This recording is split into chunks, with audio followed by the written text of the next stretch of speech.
We think of liberalism as being the party that believes in government, right? New Deal liberals. They want the government to do big things.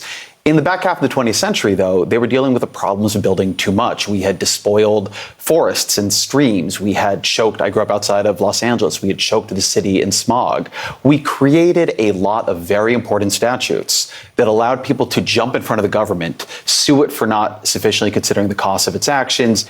And then over time, like always happens, the solutions of one era become the problems of the next. So if you take energy, for instance, the problem of the 2010s, the 2020s is not that we have to stop things from being built. It's that if we're going to decarbonize, we need to build green energy infrastructure at an unfathomably torrid pace. And so an entire environmental movement that was designed to block bad things from happening now needs to shift on a dime and make good things happen much, much, much faster. Or in California, again, where I'm from, you have just a terrible housing crisis. We are building, for as bad as California's housing crisis is, privately fewer homes in January 2025 than in January 2015. And the reason is that people there, and these are liberals with lawn signs about how kindness is everything and no human being is illegal, they got real used to seeing their housing prices appreciate real fast. They like Prop 13, which makes it really advantageous to own your home for a long time.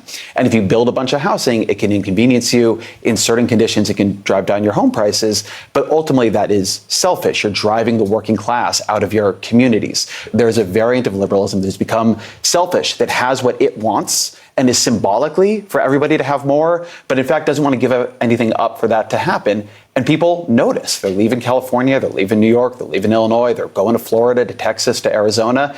If you're losing people, you're losing power and you're losing the argument. So many of the things that the Biden administration is most proud of, like $42 billion for rural broadband, did not actually reach any homes by the end of his term. Like literally none. Maybe a couple dozen, depending on how you look at it, but no. Or the $7.5 billion for electric vehicle chargers.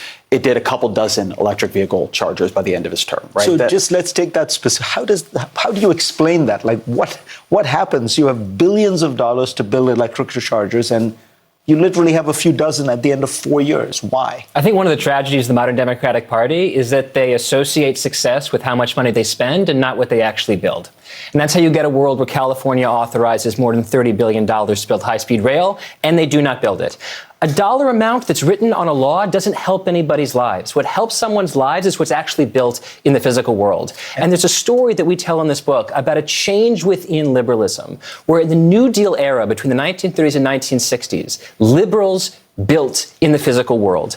And something around the 1970s shifted, and liberals made it much harder in cities and states where they had power to actually change the physical world. So if you want to build houses and you want to build clean energy, both of which involve actually putting things up, changing the physical environment, progressives have made it harder to do so. And I think that's why they're losing not only people, to your point, but also an argument as to who can run the country better. Democrats should be able to say, look at California, vote for us, and we'll make America like California. But instead now it's Republicans that see advantage in the saying, vote for Democrats and they'll make America like California. You look at Elon Musk. That man is a walking advertisement for abundance-focused public-private partnerships. What are Tesla? What is SolarCity? What is SpaceX? They are all companies built on the backs of government grants, of government subsidies, of government loan guarantees. Is he going into government and making it possible to do more of that? Is he going into government and making and reimagining what government can do? No, he's chopping what government can do, right? So there's a way in which the populist right thrives on scarcity. It is built on the suspicion of other people taking what you have. They are not creating an abundant future. Democrats can. One of the cuts that we're used to making in American politics is around deregulation. Republicans like to deregulate. Democrats want to regulate. What we want to do in many cases is deregulate government itself. We want to make it easier for government to act. We actually want to give government the power to deliver on people's behalf. Instead, we've tied it up in rules and regulations under the fear that it would abuse power, which is fine, but and in many cases warranted. But you also need to make it possible for government to use power well.